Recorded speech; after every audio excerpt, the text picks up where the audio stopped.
اپنی بیٹیوں کا رشتہ کن گھروں میں نہیں کرنا چاہیے؟ ان 5 گھروں میں اپنی بیٹی کا رشتہ مت کرنا۔ حضرت علی رضی اللہ تعالیٰ عنہ نے فرمایا، اپنی بہن اور بیٹی کی زندگی برباد ہونے سے بچا لو۔ وہ گھر کون کون سے ہیں؟ اگر آپ یہ جاننا چاہتے ہیں تو اس ویڈیو کو اینڈ تک لازمی دیکھیں۔ ٹائم کو ضائع کیے بغیر چلتے ہیں ویڈیو کی جانب۔ بسم اللہ الرحمن الرحیم۔ ایاک نعبد و ایاک نستعین۔ اے اللہ، ہم تیری ہی عبادت کرتے ہیں اور تجھ ہی سے مدد مانگتے ہیں۔ السلام علیکم پیارے ناظرین۔ اولاد، بیٹا ہو یا بیٹی، اللہ پاک کی نعمت ہے۔ ارشاد باری تعالیٰ ہے کہ وہ جس کو چاہتا ہے لڑکیاں دیتا ہے اور جس کو چاہتا ہے لڑکے دیتا ہے، یا پھر ان کو ملا جلا کر لڑکے بھی دیتا ہے اور لڑکیاں بھی، اور جس کو چاہتا ہے باجپن بنا دیتا ہے۔ یقیناً وہ علم کا بھی مالک ہے، قدرت کا بھی مالک ہے۔ اسلام نے بیٹی کی پرورش کرنے اور ان کی شادی کرنے پر جنت کی بشارت سنائی ہے۔ حدیث شریف میں آتا ہے، رسول صلی اللہ علیہ وسلم نے فرمایا، جس نے 2 لڑکیوں کی کفالت کی تو میں اور وہ جنت میں اس طرح داخل ہوں گے۔ اور آپ نے کیفیت بتانے کے لیے اپنی دونوں انگلیوں سے اشارہ کیا۔ سنت ترمذی حدیث نمبر 1914۔ ایک روز حضرت علی رضی اللہ تعالیٰ عنہ اپنی بارگاہ اقدس میں موجود تھے۔ ایک مالدار شخص آیا اور بہت پریشان تھا۔ اس کے چہرے پر پریشانی کے ساتھ نمایاں نظر آ رہے تھے۔ اس نے حضرت علی رضی اللہ تعالیٰ عنہ کی بارگاہ اقدس میں عرض کی کہ اے امیر المومنین، میں بہت پریشان ہوں، میری پریشانی آپ ہی دور فرما سکتے ہیں۔ حضرت علی رضی اللہ تعالیٰ عنہ نے فرمایا، کیا مسئلہ ہے؟ کون سی بات ہے جو تمہیں مجھ تک لے آئی؟ اس مالدار شخص نے عرض کی کہ اے امیر المومنین، میں اپنی بیٹی کا رشتہ کرنا چاہتا ہوں۔ ڈر جاتا ہوں کہ میری بیٹی کہیں دکھ اور تکلیف اور پریشانیوں میں مبتلا نہ ہو جائے۔ میری بیوی اور میں صلاح و بات ہم کر کے آپ کے پاس آپ کی خدمت اقدس میں حاضر ہوئے ہیں۔ مجھے کوئی ایسا گھرانہ بتائیں جس سے میری بیٹی کا گھر آباد رہے اور ہمیشہ کے لیے خوش رہے، اور اپنی پیاری بیٹی کا گھر ہنستا بستا دیکھ کر ہمیشہ خوش رہیں۔ اس مالدار کی ہر بات میں وزن تھا، اس لیے حضرت علی رضی اللہ تعالیٰ عنہ نے فرمایا، اپنی بیٹی کا رشتہ کرتے وقت ان چیزوں کا خیال رکھنا ہے۔ آپ کی بیٹی کا گھر ہمیشہ آباد رہے گا، اس کو اپنا گھر جنت محسوس ہوگا۔ آپ رضی اللہ تعالیٰ عنہ نے فرمایا، باپ کے گھر میں بیٹی تو ملکہ ہوتی ہے اور باپ اس کے لیے تو فکر مند ہوتا ہے۔ جب بیٹیاں باپ کے گھر میں جوان ہو جاتی ہیں، باپ کو اپنے گھر کی 4 دیواریں چھوٹی لگتی ہیں، تاکہ اس بیٹی کو کبھی بھی گرم ہوا بھی چھو کر نہ گزرے۔ اس لیے اے مالدار شخص، نہ ہی تمہاری بیٹی کو تمہاری دولت خوش کر سکتی ہے اور نہ ہی اونچے مقام والے گھر کر سکتے ہیں۔ اس لیے جب بھی اپنی پیاری لاڈلی بیٹی کا رشتہ کرنے لگے تو صرف 3 چیزوں کا خیال کر لینا، آپ کی بیٹی کا گھر آباد ہو جائے گا، وہ بہت خوش رہے گی۔ مالدار شخص نے عرض کیا، امیر المومنین رضی اللہ تعالیٰ عنہ، وہ کون سی 3 ایسی چیزیں ہیں؟ یہ کون سے ایسے عمل ہے جس پر عمل کر کے ہم اپنی بیٹی کا رشتہ کریں؟ حضرت علی رضی اللہ تعالیٰ عنہ نے فرمایا، اے مالدار شخص، یاد رکھنا، اپنی بیٹی کا رشتہ ایسی جگہ اس گھر میں نہ کرنا جس گھر میں گھر کے فیصلے عورتیں کرتی ہوں، مرد اس عورت کے فیصلے پر عمل کرتے ہوں۔ اپنی بیٹی کا رشتہ کبھی بھی ایسے گھر میں نہ کرنا، ورنہ آپ کی بیٹی گھر بننے سے پہلے ہی اجڑ جائے گی، برباد ہو جائے گی، آپ کی بیٹی کی دنیا برباد ہو جائے گی۔ پیارے ناظرین، ہم نے یہ دیکھا کہ جب بیٹیوں کے رشتے ٹوٹتے ہیں تو جتنی بھی حسین لڑکی کیوں نہ ہو، وہ اس دنیا میں بے نام ہو جاتی ہے۔ اس کو نہ گھر والوں سے پیار ملتا ہے، نہ میکے والوں سے پیار ملتا ہے۔ وہ میکے والوں پر اور اپنے شوہر پر خود کو بوجھ سمجھنے لگ جاتی ہے، اور ایسا ہم نے دیکھا ہے۔ بھائیوں نے بھی بہن کو بوجھ قرار دیا ہے۔ ایسے کئی گھر ہیں، ہم نے اپنی آنکھوں سے دیکھے ہیں۔ اس لیے ان کو اپنے چھوٹے اور بڑے تانے دیتے ہیں، اور اس بچی کو دن کو سکون ہو نہ رات کو سکون ہوتا ہے، نہ ہی راحت کی نیند آتی ہے۔ ماں باپ کو دیکھتی ہے، وہ اس فکر میں رہتی ہے کہ میری وجہ سے میرا میکا یعنی ماں باپ بہن بھائی پورا گھر پریشان ہے۔ وہ اور گٹ گٹ کر مرنا شروع ہو جاتی ہیں۔ آخر کار تھک ہار کر وہ اپنے شوہر کو اپنا لیتی ہیں اور اس شوہر کے ظلم و ستم کو، اس کے طعنوں کو گہنا بنا کر پہن لیتی ہیں، یا پھر اپنی زندگی سے روٹھ کر بیمار پڑ جاتی ہیں۔ اس لیے اے مالدار شخص، اس گھر میں اپنی بیٹی کا رشتہ کبھی نہ کرنا جس گھر کے فیصلے عورت کرتی ہو۔ نمبر 2، حضرت علی رضی اللہ تعالیٰ عنہ نے فرمایا، ایسے شخص کبھی بھی اپنی بیٹی کا رشتہ اس گھر میں نہ کرنا یہاں عورتوں کی عزت نہ ہوتی ہو، یہاں صرف مرد ہی کی حکمرانی ہو، اور وہاں اپنی بیٹی کا رشتہ نہ کرنا، ورنہ تمہاری بیٹی کا گھر بننے سے پہلے ہی اجڑ جائے گا۔ ناظرین، ہم نے اپنے ارد گرد کہیں نہ کہیں یہ ضرور دیکھا سنا ہے کہ ایسے گھر میں بھی جو عورت کو اپنی جوتی کی نوک پر رکھتے ہیں، حالانکہ حضرت محمد صلی اللہ علیہ وسلم نے فرمایا کہ جیسا تم کھاؤ اپنی بیوی کو ویسا ہی کھلاؤ، جیسا تم پہنو ویسا ہی اپنی بیوی کو پہناؤ۔ لیکن ایسے گھر بھی ہیں جو صرف خود کو اول سمجھتے ہیں اور اپنی بیوی کو خاطر خواہ میں بھی نہیں لاتے۔ ایسے شخص بھی ہیں جو اپنی بیوی پر ظلم و ستم کر کے خوش ہوتے ہیں اور کہتے ہیں کہ ہم نے اپنی برادری میں اپنا نام اونچا کر لیا ہے، حالانکہ وہ اپنا نقصان کر رہے ہیں، کیونکہ حضرت اقدس صلی اللہ علیہ وسلم کی سنت پر وہ عمل پیرا نہیں ہوئے اور اپنے لیے عذابوں کا گڑھا کھود رہے ہیں۔ اس لیے اے شخص، اپنی بیٹی کا رشتہ اس جگہ پر بھی مت کرنا جہاں عورتوں کی عزت نہ ہوتی ہو۔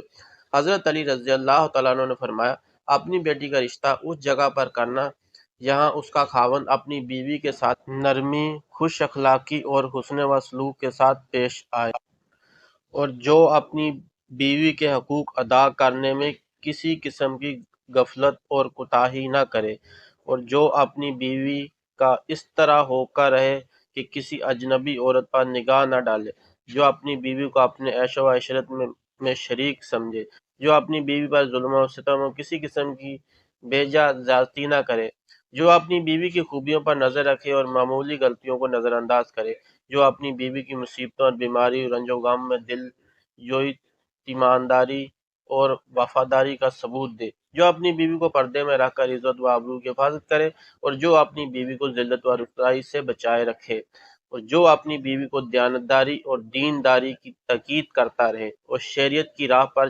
چلائے، جو اپنی بیوی کے اخراجات میں کنجوسی نہ کرے، جو اپنی بیوی پر اس طرح کنٹرول رکھے کہ وہ کسی برائی کی طرف رخ بھی نہ کر سکے۔ حضرت علی رضی اللہ تعالیٰ عنہ نے فرمایا، اے مالدار شخص، تیسرا عمل اپنی بیٹی کا رشتہ اس جگہ پر بھی مت کرنا جہاں ان کے کنبہ یعنی ان کے خاندان میں طلاق بہت زیادہ ہوں۔ وہ گھرانہ جتنا بھی امیر ہو، خواہ ان کے پاس ہزاروں اونٹ کی قطار بھی کیوں نہ ہو، اپنی بیٹی کا رشتہ اس خاندان میں کبھی نہ کرنا یہاں عورتوں کو طلاق دینے کا رواج بہت زیادہ ہو۔ حالانکہ ایسے لوگ اللہ تعالیٰ کی پکڑ میں آتے ہیں۔ اللہ تعالیٰ کا ارشاد مبارکہ ہے کہ طلاق دینا بدترین عمل ہے، کیونکہ یہ عمل شیطان کو بہت پسند ہے۔ اللہ تعالیٰ طلاق کے لفظ پر اور طلاق دینے والے پر بہت غضبناک ہو جاتے ہیں۔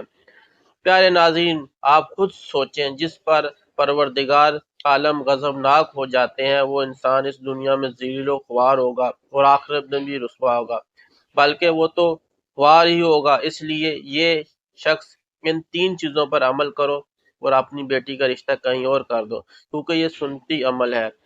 آپ کی بیٹی ہمیشہ خوش رہے گی اور آپ کو بھی دعائیں دے گی۔ وہ مالدار شخص آیا اور تو مایوس ہو کر تھا، لیکن حضرت علی رضی اللہ تعالیٰ نے ان کے ذہن کے سارے فطور ختم کر دیے اور ہمیں بھی سمجھا دیا کہ اپنی بیٹیوں کو گھر کے کیسے پسند کرنے چاہیے۔ حضرت محمد صلی اللہ علیہ وسلم نے فرمایا، جس شخص کی 3 بیٹیاں یا 3 بہنیں تھیں، اس نے ان بیٹیوں یا بہنوں کی کفالت لی اور ان کو ٹھکانہ دیا اور ان پر رحم کیا اور وہ جنت میں داخل ہوگا۔ صحابہ کرام نے سوال کیا، اگر کسی کی 2 بیٹیاں یا 2 بہنیں ہوں؟ آپ صلی اللہ علیہ وسلم نے فرمایا، 2 بیٹیوں کا بھی یہی حکم ہے۔ راوی کہتے ہیں کہ ہم نے گمان کیا کہ صحابہ کرام نے یہاں تک سوال کیا، اگر کسی کی 1 بیٹی ہو جامع بن ابو راشد اسلامی شریعت کے مطابق رشتہ طے کرتے وقت اس بات کا خیال رکھا جاتا تھا کہ لڑکے اور لڑکی کے قد کاٹ، شکل و صورت، تعلیم و تربیت میں ہر ممکن حد تک مناسبت پائی جائے تاکہ دونوں میں ہم آہنگی، موافقت اور الفت قائم ہو سکے، بے جوڑ اور غیر مناسب رشتوں سے بچا جائے۔ ارشاد باری تعالیٰ ہے کہ تم ان عورتوں سے نکاح کرو جو تمہارے لیے پسندیدہ اور حلال ہوں، سورۃ النساء۔ اس آیت مبارکہ کے مطابق پسندگی دو طرفہ ہے، صرف لڑکے کو لڑکی پسند ہونا کافی نہیں بلکہ لڑکی کو بھی لڑکا پسند ہونا ضروری ہے، پھر ہی دونوں میں ہم آہنگی پیدا ہو سکتی ہے۔ اور شادی کے مقاصد میں سے یہ بھی ہے کہ دونوں میں محبت ہو اور ایک دوسرے سے سکون پائیں۔ فرمانے باری تعالیٰ ہے، اس کی نشانیوں میں سے ہے کہ اس نے تمہارے لیے تمہاری ہی جنس سے جوڑے پیدا کیے تاکہ تم ان کی طرف سکون پاؤ، اور اس نے تمہارے درمیان محبت اور رحمت پیدا کر دی ہے۔ بے شک اس نظام تخلیق میں ان لوگوں کے لیے نشانی ہے جو غور و فکر کرتے ہیں۔ الروم آیت نمبر 21 اور 30۔ حضرت ابو ہریرہ رضی اللہ تعالیٰ عنہ سے روایت ہے کہ نبی کریم صلی اللہ علیہ وسلم نے فرمایا، غیر شادی شدہ کا نکاح اس سے پوچھے بغیر نہ کیا جائے اور کنواری کا بغیر اجازت نکاح نہ کیا جائے۔ انتخاب زوج کے لیے یہ بنیادی چیزیں ہیں جنہیں نظر انداز کر کے لوگ اکثر لڑکے کے مال و دولت کو دیکھ کر لڑکیوں کی زندگیاں برباد کر بیٹھتے ہیں۔ اگر لڑکے کے پاس زیادہ مال و دولت کی بجائے ضروریات زندگی پوری کرنے کی استطاعت اور اچھا کردار ہو تو دونوں کی زندگی میں محبت، سکون و اللہ تعالیٰ کی رحمت جیسی نعمتیں بآسانی نازل ہو سکتی ہیں، اور اسی کی تعلیم دی گئی ہے۔ حضرت یحییٰ بن ابی کثیر روایت کرتے ہیں کہ رسول صلی اللہ علیہ وسلم نے فرمایا، جب تمہارے پاس ایسے شخص کے نکاح کا پیغام آ جائے جس کی دینداری اور اخلاق تمہیں پسند ہو تو اس سے نکاح کر دو، خواہ وہ کوئی بھی شخص ہو۔ اگر تم نے ایسا نہ کیا تو تم زمین میں بہت زیادہ فساد اور فتنہ پھیلے گا۔ اسی طرح حضرت ابو ہریرہ رضی اللہ تعالیٰ عنہ سے روایت ہے کہ حضور نبی اکرم صلی اللہ علیہ وسلم نے فرمایا، جب تمہیں ایسا شخص نکاح کا پیغام دے جس کا دین و اخلاق تمہیں پسند ہو تو اس سے نکاح کر دو، اگر ایسا نہ کرو گے تو زمین میں بہت بڑا فتنہ برپا ہوگا۔ اور حدیث مبارکہ میں اچھا شوہر وہی ہوگا جو ذیل میں مذکورہ حدیث مبارکہ کے جملہ امور پر عمل کرنے والا ہو۔ چنانچہ آپ صلی اللہ علیہ وسلم نے ارشاد فرمایا، جب خود کھائے تو اسے بھی کھلائے اور جب خود پہنائے تو اسے بھی پہنائے، اس کے منہ پر نہ مارے اور اسے برا نہ کہے، اور گھر کے علاوہ تنہا کہیں نہ چھوڑے۔ ابن ماجہ۔ لہذا بہترین انتخاب زوج کے لیے معیار یہ ہونا چاہیے کہ مرد دیندار، بااخلاق، وسیع النظر ہو، اہل خانہ کو نیکی کی رغبت دینے والا، حلال رزق کمانے والا اور اپنے خاندان یعنی بیوی بچوں کی کفالت کا اہل ہو۔ جیسا کہ حضرت عبداللہ بن مسعود سے مروی روایت ہے کہ حضور اکرم صلی اللہ علیہ وسلم نے فرمایا، اے نوجوانوں، تم میں سے جو شخص گھر بسانے کی استطاعت رکھتا ہو وہ شادی کر لے، کیونکہ نکاح سے نظر بہکتی نہیں اور شرمگاہ محفوظ رہتی ہے، اور جو شخص نکاح کی استطاعت نہ رکھتا ہو وہ روزے رکھے، کیونکہ روزے اس کی شہوت کو کم کر دیتے ہیں۔ علاوہ ازیں مرد کو حلیم البدا، بہادر، خوش خلق، عورت سے بلائی کرنے والا، اچھے کاموں سے محبت والا، خصوصاً بیوی کے اچھے کاموں پر دل کھول کر داد دینے والا، احسان کرنے والا، ظلم و تشدد سے پرہیز کرنے والا، اور معاملات زندگی میں بہترین منظم اور معاشی لحاظ سے خود کفیل ہونا چاہیے۔